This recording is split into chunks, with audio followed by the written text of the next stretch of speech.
now.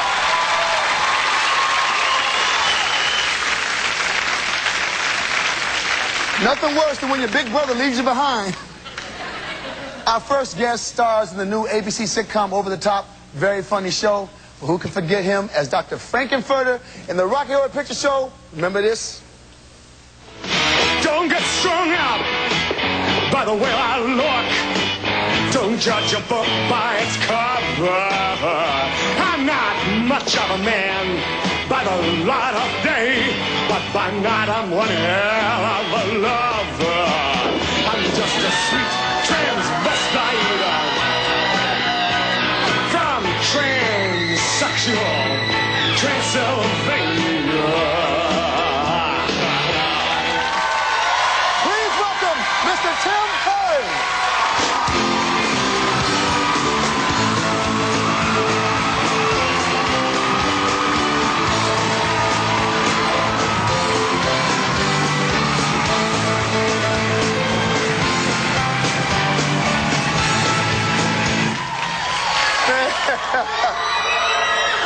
Thank you.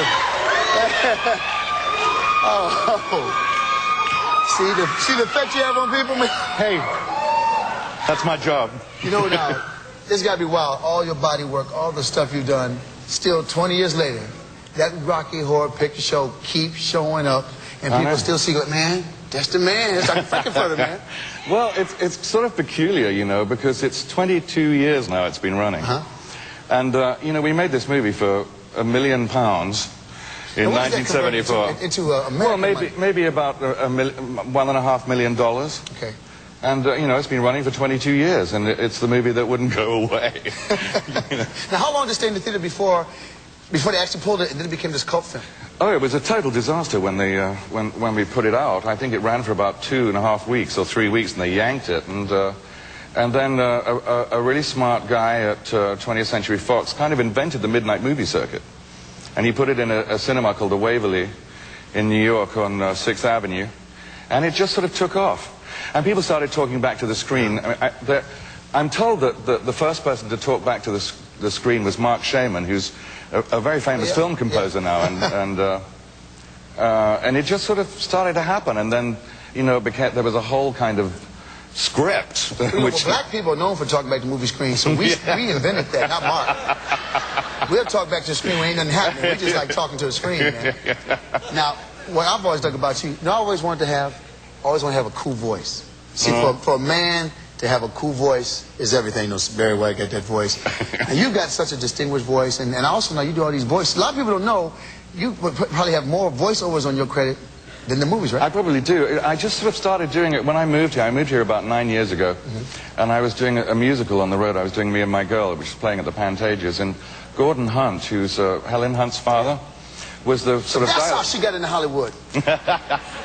Well, he was a dialogue director at Hanna-Barbera, and he asked me to come and do the voice of the snake in Adam and Eve.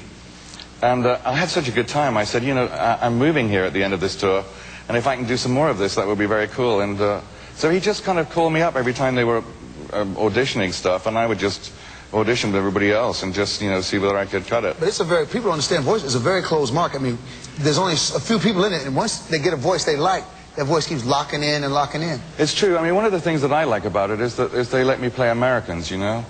Can we, you know, you have a voice, and I know you did now in Beauty and the Beast. Was it Beauty and the Beast? You got the Beauty and the Beast voice. Now, in Duckman, see, a lot of people know this is King Chicken. In Duckman, but see, they get a chance to see you. You know, Jason was like Duckman, right?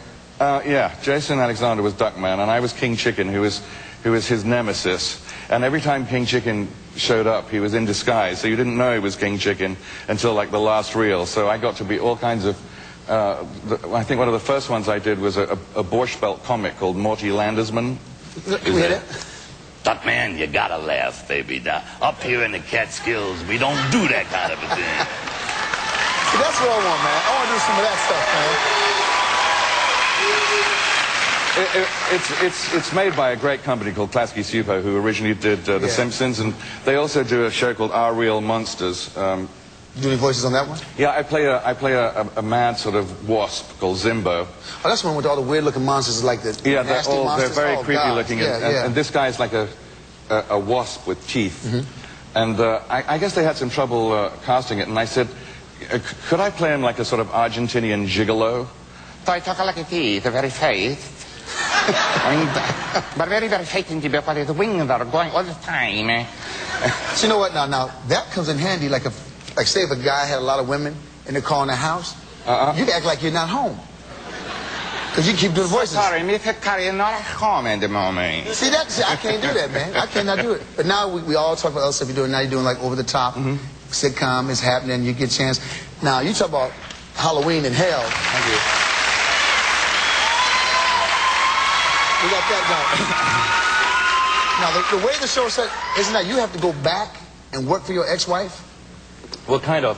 I'm playing Simon Ferguson, who is an actor who had a kind of career in the 70s. In fact, I think he had an Oscar nomination about 1977. But he drinks a little, and he's not a very good timekeeper, and he's had 4 marriages that are all ended in disaster, and he's paying a lot of alimony. And So typical Hollywood kind of. basically, exactly. Basically, he's on the skids, you know. And when the show began, he was on a soap opera called Days to Remember, playing Dr. Max Van Landingham. And he gets canned from the soap, and basically he just talks his way into this hotel in Manhattan, which is run by the first of his ex-wives, Annie Potts. And basically I just kind of freeload, and because I'm so good for business in the bar, they let me stay. So now Annie Potts, you and Annie Potts go back for a while, don't you? We do. We made a movie about 11 years ago called Pass the Ammo in Arkansas. And we're great friends. Is that a cult film too? Does that come on at midnight on? No, actually, no, it's not a cult film at all. It's the film that never happened. Actually, the company that made it celebrated its release by going bankrupt. So That's always a good not thing many for your people have career. seen it. No, it's not a great career move, really. Now Annie Potts lives right next door to you, right? Now She does. You're like the uncle or the godfather to the kids. She has like about 4 kids. Yeah, she has 3 sons. One who's 15, and one who's 5, and one who's 2. So, I've been doing this for a while. I'm kind of Uncle Mame, really. Now, so let me ask you this. Now, it's Halloween. And Yeah. you go back. Are you going to go trick-or-treating with the kids? Well, I think they're probably already starting. I'm hoping I'm going to sort of go by in the Cape and just check it out. So you're hoping they're done, is what you're saying. I'm hoping they're Here done. on national TV for Annie Potts, you kind of hope her kids already gotten their kidney. Well, only so I can show off the Cape, you know. Because let's face it, I'm an adult. It's kind of cool dressing up for Halloween. Because remember, you get to a certain age, you don't want to dress up, but then we get older, we want to dress up again. So I guess we just become worse as we get older. Because I was a kid, I wanted to dress up. At 13, I was like, I'm too cool. I'll take my brother out. Well, not by the evidence of the films that we saw. Well, that was my mother's thing, man. I want to thank you for coming on the show. You're so welcome. Good luck Thank over you. the top. You're a master. I'm glad you're on the show. Have a happy Halloween. Thank you very much. All right. Over the Top is on Tuesdays, 8:30 p.m. on ABC. This is the man.